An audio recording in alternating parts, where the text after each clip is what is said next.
and I continue to buy silver and gold. I hope that I'm smart enough for my children to have my gold and silver someday. I have sold nearly all of my shares. I still own shares in China, and I still own shares in Uzbekistan, but I've sold everywhere else. And I'm sitting here with a lot of cash in US dollars. US is the most successful country in the world right now, but we have gigantic debt, and it's getting worse. That always has led to problems. I can remember 100 years, well, I don't remember, but I know that 100 years ago, Britain was the richest, most powerful country in the world. The British currency was the currency around the world. If you took an international trip, you took pounds sterlings with you, because that was recognized anywhere. Well, Britain went bankrupt. 60 years later, Britain was totally bankrupt because they kept running up debt. And I mean, I don't like knowing all of this stuff, Danny. I've read enough history, but I know what has happened to every country that's been on top throughout history. It makes me sad. I've got children, young children. You know, they're going to have serious, serious problems. You're watching CapitalCosm. My name is Danny. It is November 13th, 2025, and my guest today is none other than the man himself, Jim Rogers. Jim, thank you so much for coming on the show, my friend. Oh my gosh, Danny, it's my honor. I'm flattered. Oh, Very happy well, to be here. Very happy to be here. well, we always enjoy our time here together, Jim. Let's go ahead and dive right into the action here. Government shutdown has come to a close. Gold and silver are rallying at the news, and possibly some other news we may not be privy to. What's preoccupying your headspace? What's on your radar screen right now, first and foremost, given all the events transpiring in the markets and in the world? Well, I will tell you, I do own gold. I do own silver. I've never sold any of my gold and silver. I first bought my first gold in 1971, before you were born. It was illegal in those days for Americans to own gold, but I bought some, and I still have it, and continue to buy silver and gold. I hope that I'm smart enough for my children to have my gold and silver someday. I have sold nearly all of my shares. I still own shares in China, and I still own shares in Uzbekistan, but I've sold everywhere else. And I'm sitting here with a lot of cash in US dollars, mainly not in other currencies, and I'm trying to figure out what to do next. So I will have to ask Danny, what do I do next? Well, that's a big responsibility. I mean, the gold and silver prices have gone up tremendously. Gold's at 42.41, silver's at 53.93. Both are knocking at the door of new all-time highs. Uh, let me ask you this: what's your view on the metals at this moment in time? Are we making a double top in the metals charts, or is there still a lot of runway to go in this metals rally? Well, I guess for silver, it's a long-term triple top. First went to Right. 50 back in 1980, etc. It's now making new highs. I'm not selling my silver. If it goes down, I hope I'm smart enough to buy more. I mean, Danny, I repeat, I want my children to own my gold and silver someday. Unless, I mean, if the world comes to an end, I'll have to liquefy my gold and silver. But I hope that doesn't happen in my lifetime. I do own gold, I do own silver, but as I say, I've sold nearly all my shares around the world because, well, for one of the few times in my life, nearly every market is making all-time highs. Danny, that has rarely happened.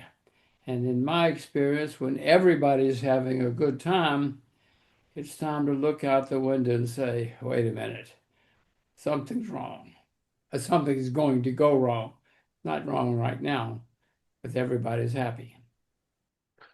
And it seems like the good times, they're going to try and keep them rolling for as long as they can because the Fed has announced the end of quantitative tightening. So they're going to liquefy the market even more so. You have talks about these $2,000 stimulus checks from the Trump administration as a form of a tariff dividend, is what they're calling them. You have these 50-year mortgage loans they're talking about. You have these 15-year car loans they're talking about. I'm sure there's other stuff that they have in the works here, maybe even more rate cuts to the Fed funds rate. So, I mean, it looks like they're trying to keep this thing going at least until the midterms or something like that before it crashes. Well, Washington will tell you that everything is great and you don't have to worry. It's different now. It's it's different now. Be careful when you hear it's different now, Danny. But they will tell you you don't have to worry anymore. We figured out the answer. We know how to solve the problems. However, the US market, and I'm mainly going to talk about the US market, the US market's been going up since 2009 or 2008, I should really precise. That's the longest in American history. Never, never. And I'm older than you, so it's the longest in your lifetime too. Never has the market gone up so long, so far, so many years. Trump will tell you, see, we've solved the problem. Everything is okay now. Okay, I'm worried. I'm not selling short yet, I will tell you, Danny, quickly. I'm not selling short yet because I don't see the wild hysteria that these things usually turn into. Looks like I sold too soon, but I'm not selling short yet. Is there a signpost or a signal that would compel you to begin selling short? Well, I mean, I guess I'll watch your show. You'll find out when to sell short. Um, I don't know. I will just, in my experience, there comes a time, well, first to repeat, every market in the world is making all-time highs, or nearly every market. And when the US market's been going up longer than it ever has in American history, but usually when things like this happen, there comes a time when it gets really hysterical. I don't see hysteria yet in the US. I do see things getting happy and crazy, but I don't see wild hysteria yet. Usually these things end in wild hysteria. If and when that happens, I hope I'm smart enough to sell short. Taking it back to the markets, do you look at the markets priced in anything else other than US dollars? Let's say if you price the markets in gold, you'll realize, like if you look at a chart of the S&P divided by the gold price, you'll come to realize that the markets haven't hit an all-time high since the year 2000. And gold has outperformed the S&P since the year 2000, uh, by and large. So what does that imply to the stock market that an unproductive asset like gold is beating it? Well, yes, gold is quote an unproductive asset, so with silver for that matter. But Danny, I've been around long enough to know that people have always, throughout history, thought of gold and silver as a valuable thing. You remember Jesus Christ, he was sold for 30 pieces of silver, because even then, even there, silver was very valuable, and it still is. People all over the world, it doesn't matter where you go, if you give them silver, they know you've given them something valuable. If you give them gold, they know. So, and many people will tell you it's crazy, the gold has no value, blah, blah, blah. Fine, fine. Let them tell you, let them tell me. I still own gold and silver, and I hope I'm smart enough to buy more if they go down. For whatever reason, Danny, throughout history, or at least most history, gold and silver have been considered valuable by human beings.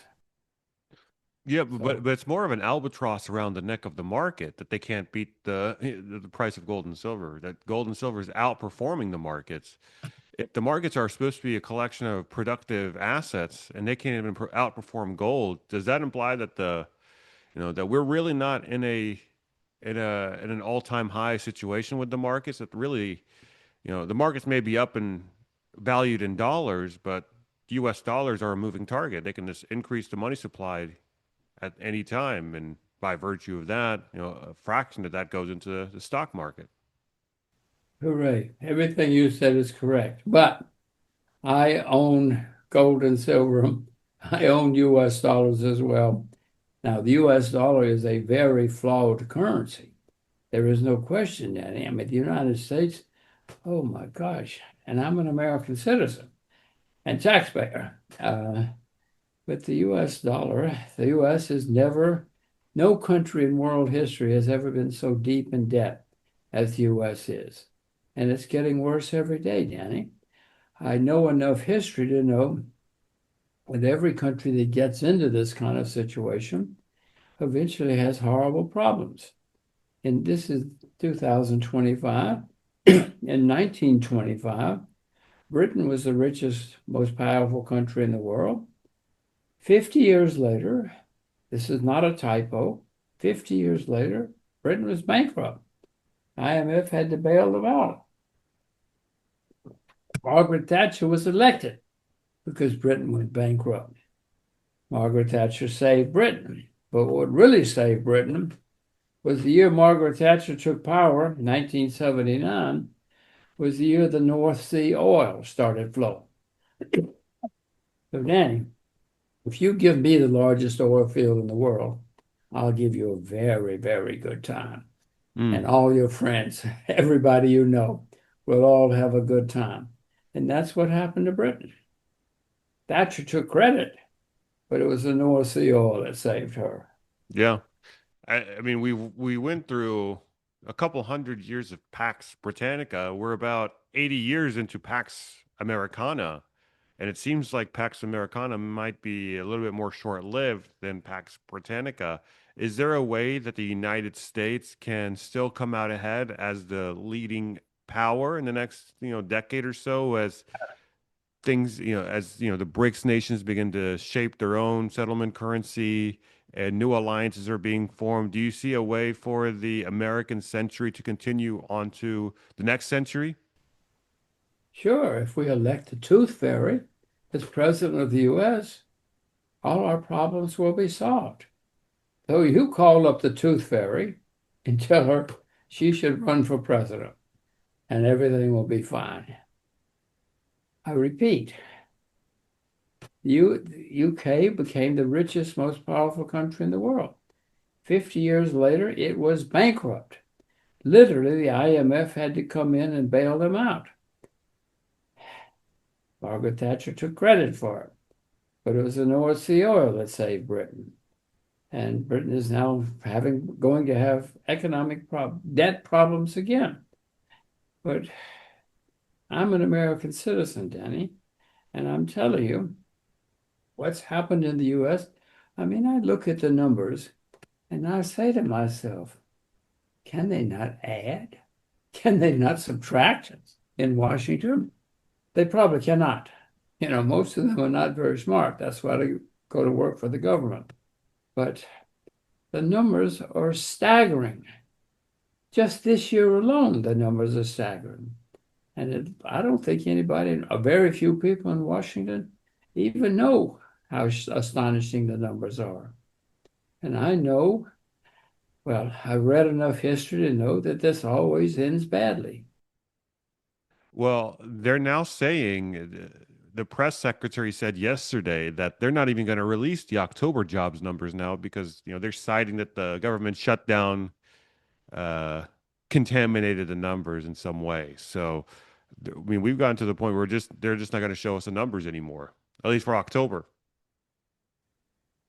Does that sound good to you? Doesn't sound good to me. I'm an American taxpayer, voter, citizen like you. It doesn't sound good for any of us. I certainly understand that they want to keep the numbers quiet, but I know it's not good for us, not good for anybody. No, not at all. Well, Jim, I know, so I want to get your thoughts on I we've talked about gold and silver, we've talked about equities, but I also want to get your thoughts on the gold and silver equities. Are you positioned any at all into the gold and silver mining stocks? I am not, partly because I'm lazy. You know, that takes work. Right? There's some staggering fortunes to be made if you can get the right silver stocks or the right gold stocks, but that takes work. And for me, it's simpler just to buy the gold, to buy the silver. You should have some silver under your bed. You should have gold in your closet. Everybody should. But if you're smart enough, diligent enough to figure out the stocks, I mean, my gosh, you'll make much, much more money if you buy the right stocks, because then you get leverage, huge leverage, if you buy the right stocks. And then what about platinum? I know you collect the yellow and white metal. What about the other white metal, platinum? Platinum at one point was actually valued higher than gold in history. Now it's about, a little under half the price of gold. Do you anticipate platinum, getting some of that market share back in the metal space? Well, you should throw in palladium too. Platinum and palladium are Hmm. certainly alternatives, viable alternatives. I don't own either at the moment. I have in the past, but no, those are certainly viable alternatives. But when push comes to shove, Danny, in my experience, if you walk down the street in India, go to India, go to a market in India. They all know what gold is. They all know what silver is. But if you said to them, here we got some platinum, they'll probably turn around and go the other way. Because platinum and palladium, yes, you and I know, and many know, or have great value. But in the backwoods, many people never heard of platinum and palladium, but they all know about gold. Right. And so, before we wrap up here, Jim, I want to get your thoughts on some of these macro events, more specifically coming from the policymakers in the government. Let's go ahead and get your thoughts on how you anticipate like these 50-year mortgages to roll out. Like, what are some of the downstream effects of introducing 50-year mortgages into the housing market, 15-year car loans and things like that? I mean, Danny, they're politicians. They want to do anything they can to make people happy. They look for easy answers. Now, a 50-year mortgage is great. Your payments go down a lot. In the end, of course, you pay much, much, much more in interest payments in the end.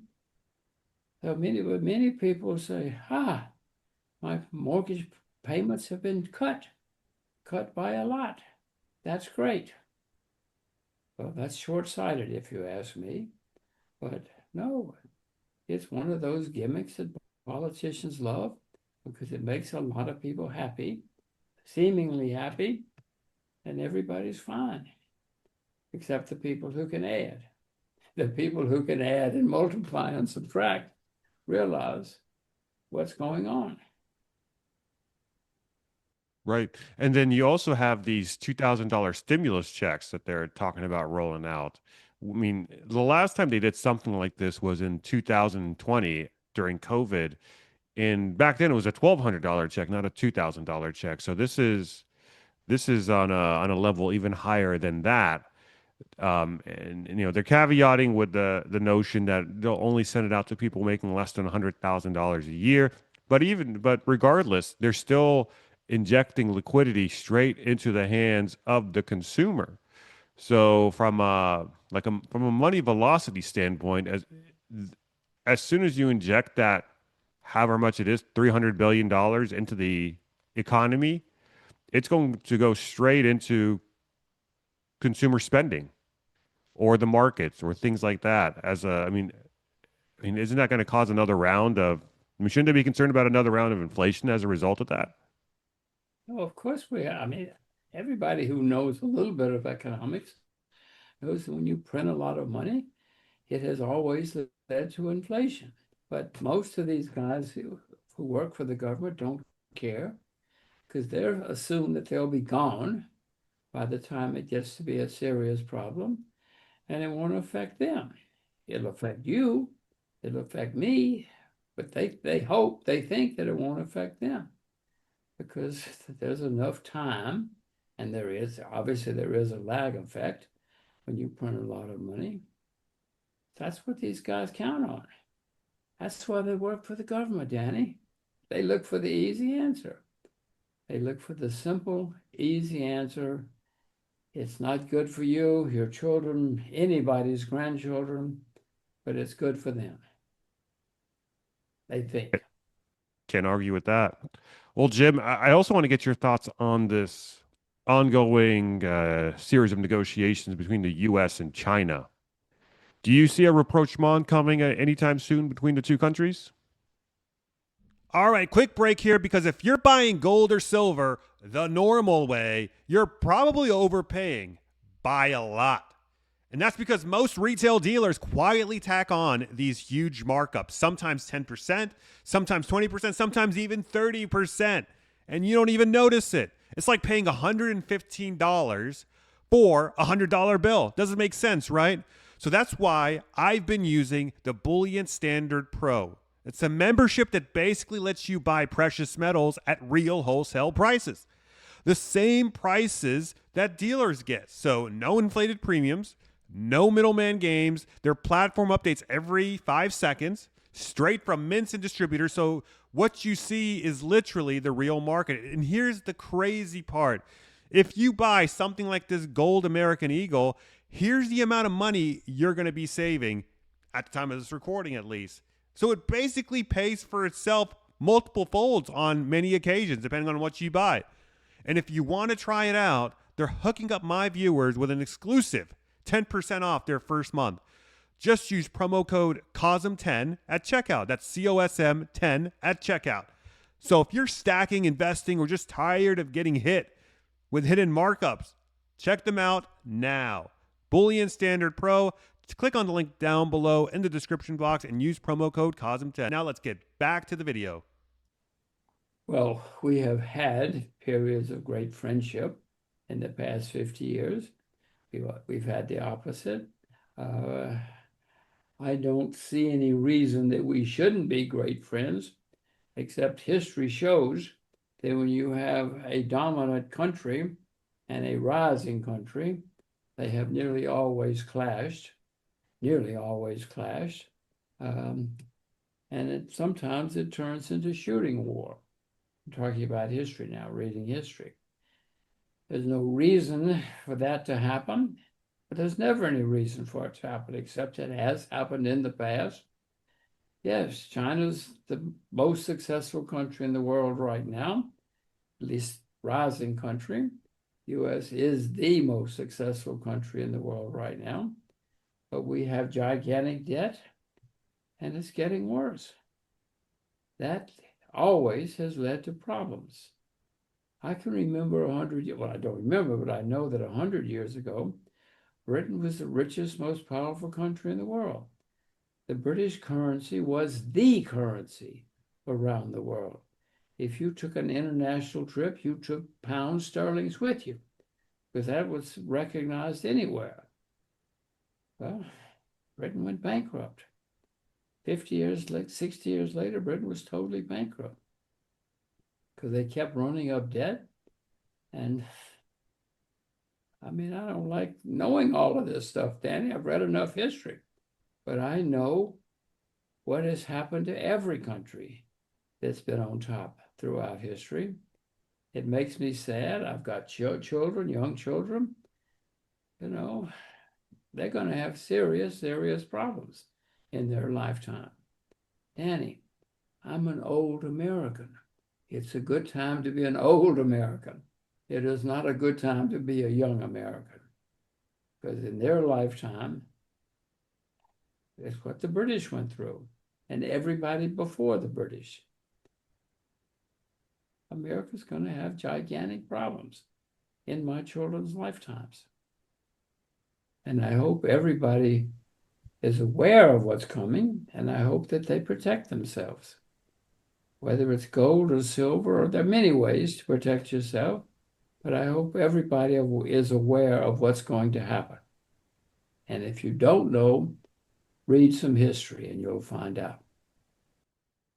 Yeah, and on a separate front, you still have the Ukraine war ongoing, and Europe has been given all the signs that they're getting ready for a kinetic war with Russia herself. You know, they've sent out like they've leaked these memos that went out to hospitals saying to prepare for mass casualties and in France and in Germany and across Europe, these memos have been found sent to the hospitals there. So it looks like, we are looking down potential hot war between Europe and Russia as well.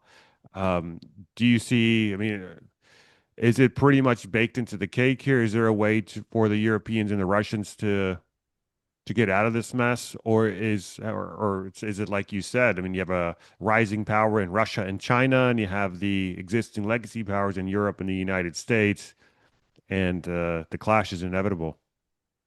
Well, all I know is it's always had led to clashes, always throughout history. And yes, it doesn't have to happen. Of course, it doesn't have to happen. There's no reason for Americans to shoot Russians or Russians to shoot Germans or any of it. No reason for the Chinese to get involved, except for the fact that we're all human beings and we always have gotten angry. Somebody will come along and say, it's not our fault, it's those horrible foreigners.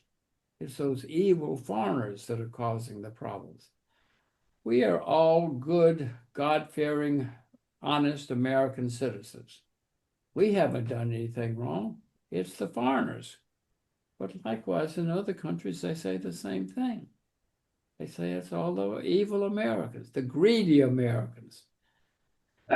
This is the way the world has always worked. We're all human beings. Yes, I can tell you it's all crazy, but I know that we're all human beings, and I know what has always happened in the past. Do the BRICS Everybody should nations watch trust your each other? show. Go ahead. Everybody should watch your show, listen to your show to avoid all this. I can't disagree with you there. Uh, Sorry. my next question to you is, do you see these BRICS nations like China and Russia and Iran and so forth, do you see them as having enough trust amongst each other to follow through with all of these uh, conflicts that the other's going through? For example, Russia is going at it with Europe. Iran is going at it with the United States and Israel. China could potentially be going at it with the United States as well, or some other proxy. Who knows? Maybe Taiwan. But it seems like they're kind of all sticking within their respective theaters. The Russians have sent, I believe, fighter jets over down to Iran, and Iran has sent over some drones. You call them the Shahed drones over to Russia, but by and large, they're pretty much stuck within their own theaters. Do you anticipate that continuing, and why don't why don't these countries appear at least to have each other's backs when it comes to the U.S.'s bullying? Now you have Venezuela on the chopping block. They've sent out all these warships on the around Venezuela, and there doesn't appear to be much help coming from the BRICS bloc. It kind of looks like they're sending Venezuela out to dry. I could be wrong. I don't know. Maybe I am wrong. Let me know in the comment section if I'm wrong. But why isn't there a little bit more cohesion with this BRICS group? Hooray. Yes, you're asking great, insightful, perceptive questions. You think they know that in Washington? You think they know that in London, Tokyo? They're all bureaucrats. Throughout history, they get angry at each other. They don't know why. They have to get angry with other people. You have to blame your problems on the foreigners. You don't think that the people in Japan and the government are going to say, it's our fault. We have made mistakes. Oh, vote for the opposition, get rid of us because we've made mistakes. That's not the way governments work. That's not the way politics has ever worked. Doesn't matter who you are. Again, if this were, what is this, 2020, if this were 1910, the British, the German, everybody was very happy. The royal families used to vacation together. They used to intermarry. They used to have big summer parties together. A few years later, they were slaughtering each other in the trenches of Europe, cursing each other. And these were people who had been singing and dancing and having picnics just a few years before. They were great friends, intermarrying, no question. But a few years later, they were cursing each other, slaughtering each other in the trenches. And you know what happened? In 1914, they all said, this will be over by Christmas. By the way, they always say when the wars start, don't worry, the boys will be home by Christmas, or whatever the holiday they happen to talk about. They always say the troops will be home by Christmas. And 6 months later, they all look at each other and say, how did this happen? How did we get into this stupid war? And they say, how do we get out? The problem is, by then, there's no way to get out because so many emotions have been built up, everything has been built up. So they continue to slaughter each other. It's been gigantic amounts of money. Of course, a few years later, they all say, why did we do that? Why didn't we stop it? If you can figure out the answer to that, Danny, you'll save the world. But the problem is, this always happens. So they always say, how do we get out? How did we get into this stupid war? Now, how do we get out? And the problem is, there's no way out until you just kill a lot more people and spend a lot more money. We're human beings. You solve the problem, please. Please solve the problem. No, I mean, you're 100% correct. We are still the same human beings that we were thousands of years ago. We still have the same brain and, makeup and everything. So yeah, we keep repeating a lot of the same mistakes that our ancestors did over and over again because we lose that ancestral memory. The older generation dies off. They take the lessons of the past with them, and then the new generation has to relearn those lessons anew. But even if you sit down with the new generation and explain to them, they're going to say, yes, but it's different now. Those horrible people in that country, they're horrible. Even their food smells bad. They smell bad, their food smells bad. They're horrible people. You cannot reason with them. But all we can do is shoot them. No, Yep. you and I both know it's absurd. And I can show you hundreds of wars, thousands of wars over the centuries. They always say the same thing, and they always make the same mistakes. Totally true. Well, Jim, thank you so much for coming on, my friend. Always an honor speaking with you and a pleasure as well. Anything else you'd like to mention or talk about that we didn't get into before we bring this home? Well, I would just say it's always fun seeing you and talking to you. You always have good questions, good insights. I'll figure out a way to stop the war. That's your assignment. All right. That's my assignment to you. Figure out a way to stop the war. Well, we'll get back together whenever we do, and we'll trade notes. How about that? You just made me think of something. There was some historians recently did a study of U.S. history. The U.S. has been a country since 1776, more or less. Every year except 19 years, we've been at war with somebody. Only 19 years since 1776 has the U.S. not been at war with somebody. Wow. I mean, the people in Washington seem to like war. Now, I'm not picking on the U.S. here. We could probably say this about nearly every country in the world. countries always go to war. We're not good at winning wars anymore, but nobody's good at winning wars anymore. But it doesn't matter. We can sit down, buy them tea, buy them coffee, and explain. But they don't care because they go home and look at the television, and the television says, those people are evil, rotten people. Got to shoot them. Well, they also say war is the health of the state. So the state is kind of incentivized for war because then they consolidate power through it. We're all human beings. You're explaining why for thousands of years we've always had wars. You're explaining why in American history have only been 19 years when we have not had a war with somebody. I mean, and many people will tell you, yeah, we're the most successful country in the world, and we are. I mean, I can't think of a war that we weren't involved in since I was born, at least. I mean, I mean, it's just been one Uh, after the other. yes, of course. And if you said to somebody during any of those wars, can you explain, can you defend, can you rationalize it? They would give you many patriotic reasons why we should be at war with those horrible people. 20 years later, nobody remembers. It cost gigantic amounts of money, gigantic deaths, back casualties, and nobody even knows why we did it, except we always did it. And I'm not speaking on us. I mean, everybody. We're not the only ones. Everybody. Many governments love war. Gives them power, gives them support, gives them taxes, and it's only Is when there they lose.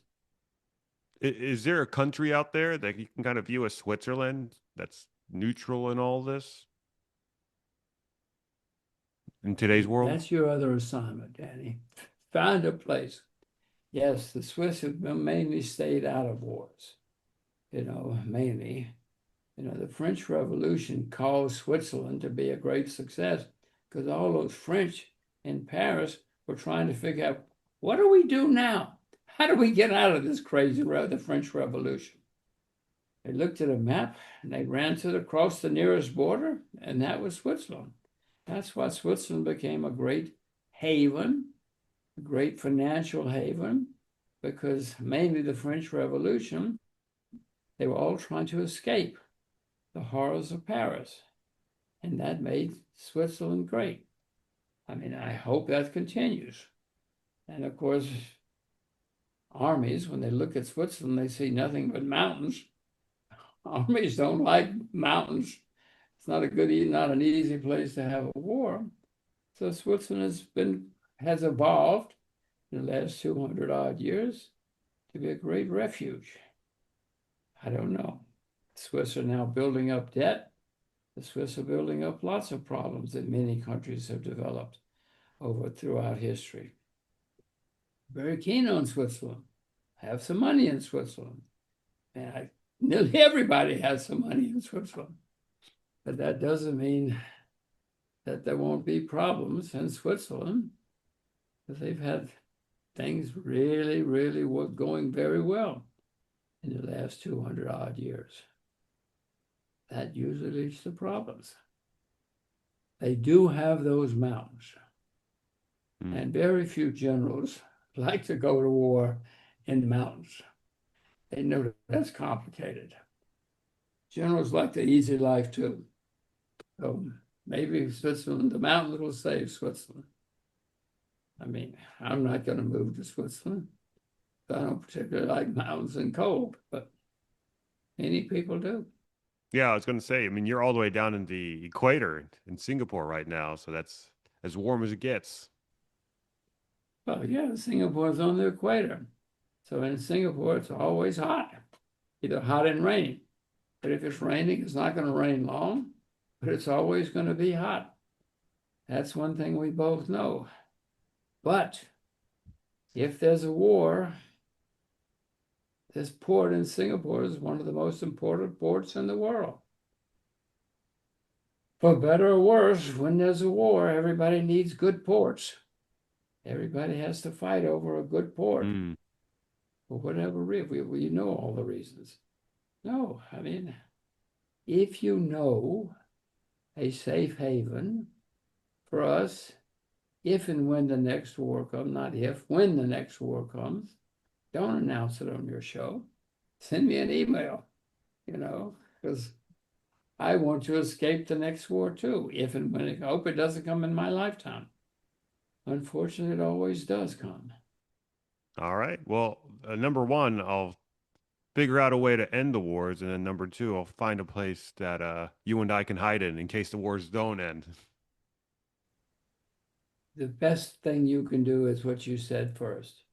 End the wars, stop the wars. It'll save the world. My gosh, will save the world. And a lot of people will get very rich if they can avoid the war.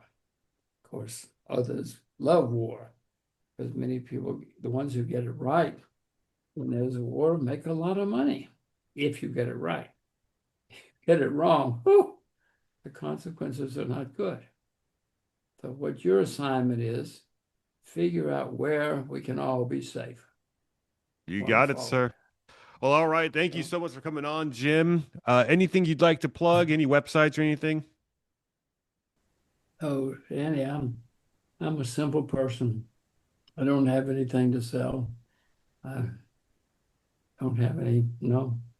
I'm just a simple person trying to pay my bills. And All if right. I ever get something to sell, I'll let you know. Will Okay. do. All right. Well, thank you so much for coming on, Jim. Always a pleasure. And guys, if you got value out of this podcast, drop us a like and comment. Go, Jim, go in the comment section. If you agreed or disagreed, either way, let me know. I do, in fact, read all the comments. So drop me your thoughts and subscribe to the channel so you don't miss an episode. And by liking and subscribing and commenting, and doing all the YouTube stuff, you do help in pushing this video and this channel in the YouTube algorithm. So much appreciated. A little bit does go a long way. So I deeply appreciate it, guys. And for all of your gold and silver stacking needs, consider becoming a member at the Bullion Standard Pro. We have a special link in the description box and pinned comment down below where you click on the link, you type in COSM10, COSM 10 at checkout, and you get 10% off your first month. And by doing so, you unlock wholesale at cost pricing on your gold and silver purchases. Check it out. It's like Costco for gold and silver. I know Costco sells gold already, but this is even cheaper than that. So check that out in the description box. And with all that said, I appreciate your time, guys, and I will catch you later. Bye. And I hope